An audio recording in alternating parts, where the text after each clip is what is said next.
Hey everyone, George here. Welcome back to the channel. For those of you who follow me and remember back maybe 5, 6, 7 videos ago, this tank here was just what I thought a total disaster.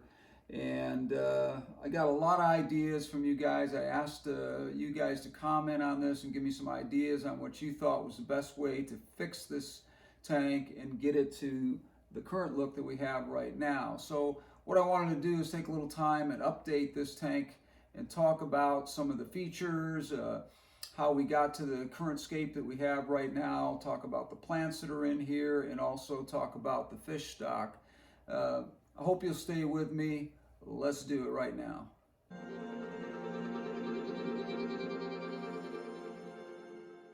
Like I said, if you follow the channel, you'll remember that when we were designing this particular tank here, there were all kinds of little things that I just wasn't really happy with, and asked everybody for some comments.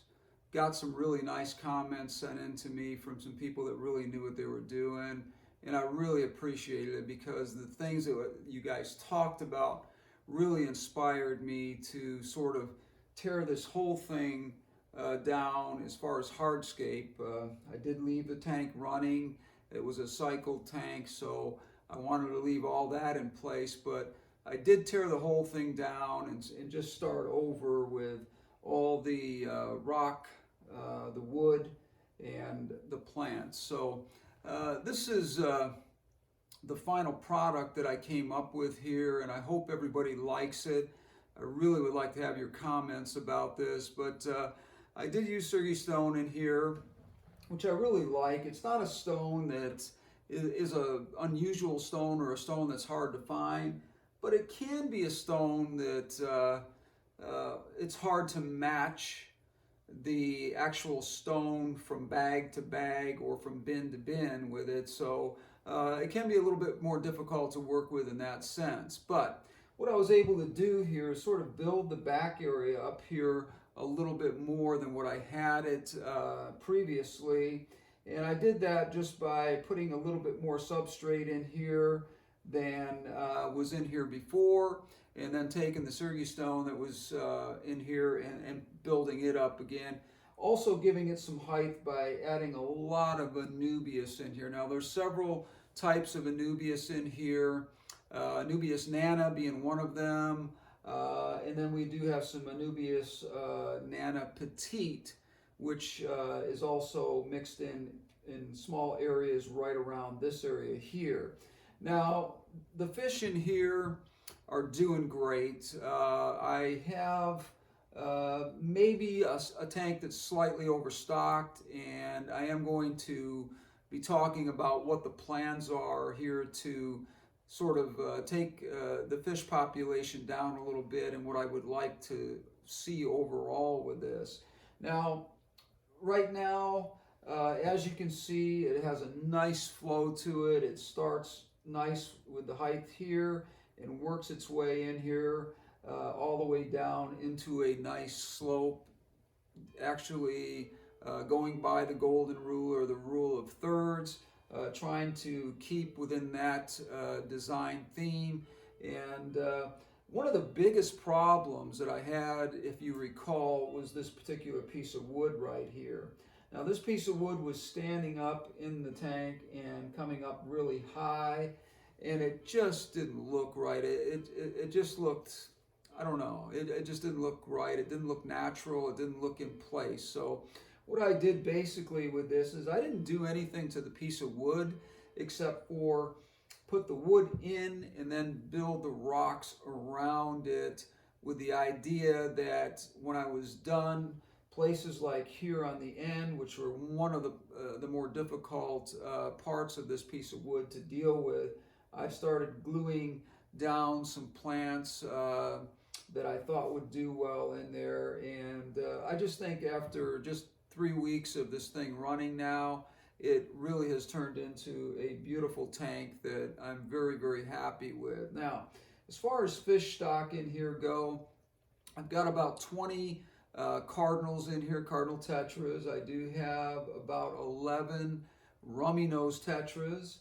I do have some Harlequin rasporas in here.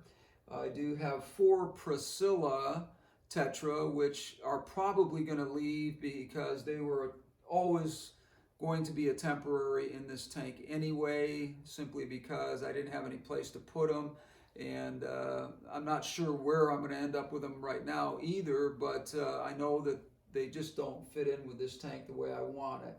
Now, the focal fish in this tank right now are the 2 flame dwarf gouramis, which I really enjoy. They get along really well with the rest of the fish. The rest of the fish don't pick on them at all. Tetras in this particular family, the cardinals and the rummy nose, they all seem to do really well with just being peaceful fish. So the one thing that I like about the Harlequin raspora is that they sort of like the mid range of the tank to the upper range of the tank. And as far as the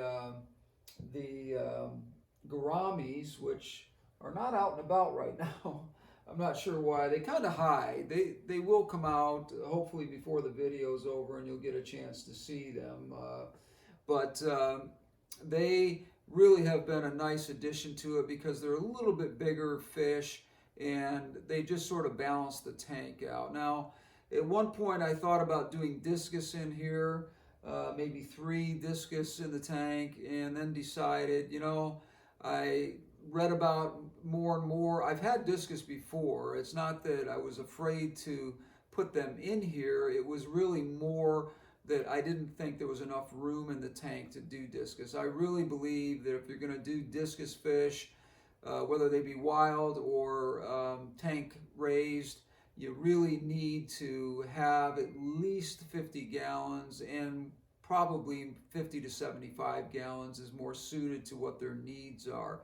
Now, they can be a tricky fish, as all of you know, because a lot of people just avoid them simply for that reason, and they're so expensive that if you lose them to something that just goes awry in your tank, you really got a lot of money going out the door. So there may be some small discus that I have been looking at that will start out in this tank, and then I'll put them into a larger tank. I do have a real cool surprise coming up here in the next few weeks about where I'm doing a build in my home. This is not my home here, but in my home, where I'm going to be putting in about a 150-gallon tank that's going to be a nice centerpiece, and I think I may do a discus tank, or I may do a complete angel tank. I'm really not sure, but I've seen both tanks both fish in tanks that I really like, and they can be really beautiful tanks if they're designed well. So getting back to this a little bit here, I do have an air stone in here. I never ever put air stones in my tanks. This is a little bigger tank. So the concern that I had was that, you know, with the amount of fish that I have in here, was this going to be getting enough oxygen in the tank? So this is a temporary thing as well. I don't particularly like air stones in tanks because I don't think it looks natural. It's not something that I like to do, but this is a temporary thing. And the next video you see of this, you're going to see that there will be some changes in the fish stock that are in here, and also this air stone that I have going on as well. Now, getting back to the tank itself, as you remember, if you follow me, the first time I got one of these tanks, it came in smashed in a million pieces. I actually watched the UPS guy come up the driveway and deliver it on our Ring doorbell, and it was a real disaster. So we're going to talk a little bit about how this started, the genesis of it, and where we're going here in the future, and we're going to get to that in just a few minutes here. So one of the big things about this tank that happened when I first got it, like I said, it was delivered by a UPS guy who tried to hump this thing up my driveway at over 100 pounds by himself and dropped it on my front porch. So that's the genesis of how all the crazy stuff with this tank sort of began here. When I started scaping it, basically the design just wasn't what I thought it would be. It was something that just didn't feel right. I'm not sure exactly how to explain it. I just know that I wasn't happy with it, and I was just moving things around, and I just could never come up with a scape that I really liked. So, as I said, I asked for comments from a lot of you guys out there, and I had some great people give me some really good advice. George Farmer, a couple of the guys from Green Aqua, really kind of told me that the tank looked pretty good. There were just a couple of different things that they would do different. So I took their advice on that. I kind of tore the whole tank down and started over pretty much. And the big thing that ended up happening was the design just really sort of developed by starting back here with all these rocks. Like I said, building it up, as I said earlier in the video, building it up and working my way down and so forth. Now, the plans that I have for this tank in the future, this does not belong to me, but it is something that I need to really think about here as far as stock goes and that sort of thing. There's a lot of smaller fish in here. There's some cardinals, there's some rummy nose, there's some Priscilla tetras, there's some harlequin rasboras and that sort of thing. Do have a couple of flame gouramis in here, but don't think I will keep them in there long term, just simply because I don't feel like they fit. Also, the Priscilla tetras are not a favorite with the people here, so those will go as well. I am looking for some larger fish that get along good with cardinals and get along good with the rasboras and the rummy nose, so I am doing some research on that now, but I really have not figured out exactly what's going to happen with this. Now, I don't keep scapes forever. The life of the scapes that I do typically are about a year, and then I sort of tear them down and start over. I think it's not because I don't like them. I think I get bored with them. I think it's just like anything else. As a hobby, you sort of get bored with things and you decide, you know, it's time for a change. So I think I'll probably be doing that with this tank here within 6 to 7 months or whatever. It's been up about 3 months now, and I've got it exactly the way I want it. I'm happy with that. Now, the air stone in the back is a temporary thing. It has nothing to do with having any problems with the tank or anything like that. Basically, what's going on there is I'm trying to experiment with some things that a couple of friends have talked about with me, that when you have a tank that is newly stocked within a month or so, that an air stone sometimes can help those fish get through that acclimation, and sometimes it takes a while for that to happen. So an air stone adds that dimension in there, especially when you have the heat up. As I told you in some of my other videos, I like to raise the heat up to 80 to 82 degrees, and there's not always a ton of oxygen in the water.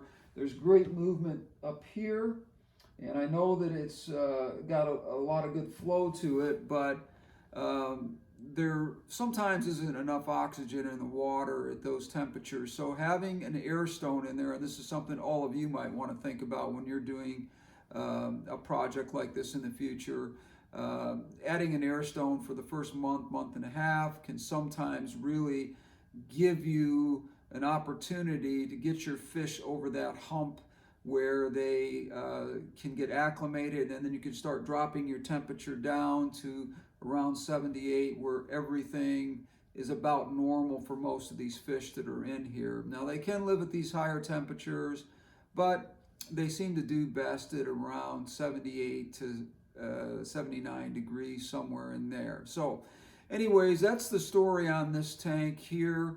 If you have any questions, leave a comment down here, and please like, subscribe, and hit that bell up there, and you'll always know when there's a new video of mine coming out. So thanks for sharing some time with me today, and we'll talk again soon.